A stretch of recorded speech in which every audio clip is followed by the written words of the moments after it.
Thomas the tank engine has worked his branch line for many years and knows it very well.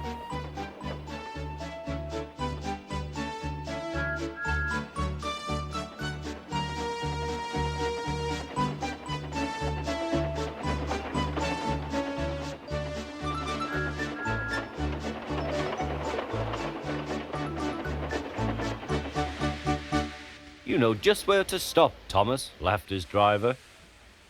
You could almost manage it without me.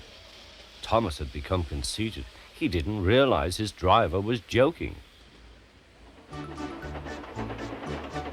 Later, he boasted to the others. Driver says I don't need him now. Don't be so daft, snorted Percy. I'd never go without my driver, said Toby earnestly. I'd be frightened. Huh, boasted Thomas. I'm not scared. You'd never dare. I would then. You'll see. The next morning, the firelighter came. Thomas drowsed comfortably as the warmth spread through his boiler. Percy and Toby were still asleep. Thomas suddenly remembered. Silly stick in the muds, he chuckled. I'll show them. Driver said I could manage without him. I'll just go out. Then I'll stop and wheesh. That'll make them jump. Thomas thought he was being clever. Really, he was only moving because a careless cleaner had meddled with his controls. He soon found his mistake. He tried to wheesh, but he couldn't. He tried to stop, but he couldn't. He just kept rolling along. He didn't dare look at what was coming next. There was the station master's house. The station master was about to have breakfast. Horrors! Cried Thomas and shut his eyes.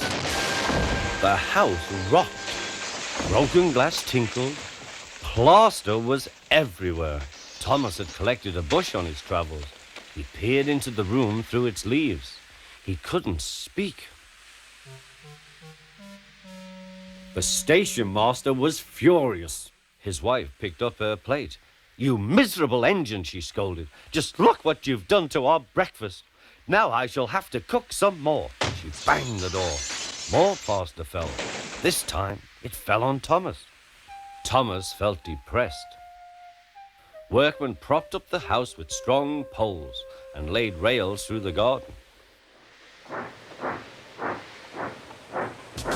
Meanwhile, Donald and Douglas arrived.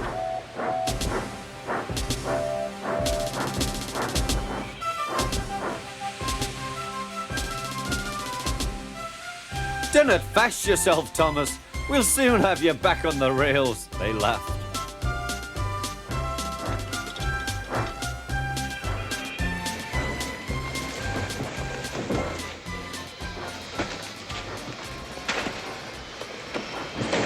Donald and Douglas, puffing hard, managed to haul Thomas back to safety.